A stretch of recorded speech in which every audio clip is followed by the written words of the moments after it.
जब सरदार भगत सिंह को फांसी होने वाली थी तो वो लेनिन की पुस्तक पढ़ रहे थे और उन्होंने कहा कि रुको, अभी एक क्रांतिकारी दूसरे क्रांतिकारी से बात कर रहा है। चल झूठे।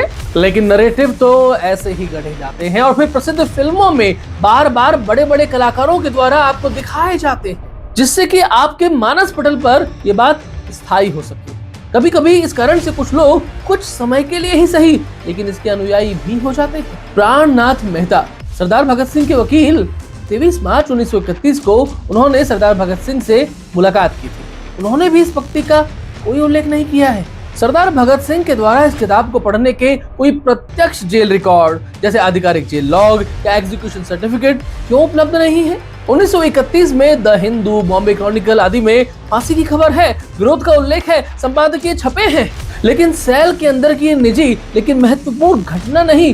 फिर ये आई कहां से? एक्चुअली मनमथ नाथ गुप्त इसे प्रचारित करने वाले पहले शख्स थे, तो स्वयं भी कम्युनिस्ट पार्टी ऑफ इंडिया यानी कि CPIM के सदस्य थे। वैसे उन्होंने भी इसे दूसरे क्रांतिकारियों से ही सुना था। अब वो क्रांतिकारी कौन थे ये भी पता नहीं है। भाई साहब, ऐतिहासिक सच्चाई तो ये थी कि 13 नवंबर 1930 को द वर्कर्स वीकली यानी कि CPI के मुखपत्र ने सरदार भगत सिंह और उनके साथियों के कुछ कार्यों को a psychology of revenge and not revolution कहकर आलोचना की थी। तब लाहौर षड्यंत्र केस का मुकदमा चल रहा था।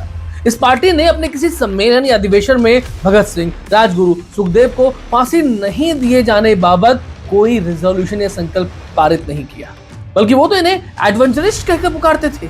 लेकिन भगत सिंह किताब तो लेनिन की ही पढ़ रहे थे, श्रीमद् भगवत गीता नहीं पढ़ रहे थे, वरना गड़बड़ नहीं हो जाती। तथ्य ये भी है कि फांसी पाने वाले वो सभी क्रांतिकारी अमर बलिदानी चंद्रशेखर आजाद के सिपाही थे। लेकिन शायद आजाद की जनेऊ और देसी मूंछें उन कम्युनिस्टों को सूट नहीं करती होंगी, इसलिए दांव भगत सिंह पर खेला गया। हमें समझना होगा कि मिथक ऐसे भी गढ़ा जा सकता है ताकि भगत सिंह के आकर्षण का विनियोग अपने हित में किया जा सके, और अगर गढ़ने वाला वामपंथी साहित्यकार हो तो और कुशलता से। आइए झूठ के उन पुलिंदों से खुद को बाहर निकालें और सत्य की प्रतिध्वनि से इतिहास को गुंजायमान करें। आपको बात अच्छी लगी हो तो वीडियो को लाइक करें, चैनल को सब्सक्राइब करें, कमेंट जरूर करें, और आप चाहें तो जम्बू टॉक के सदस्य बनकर हमें सहयोग सशक्त भी कर सकते हैं। प्रणाम, वंदे मातरम, जय श्री राम।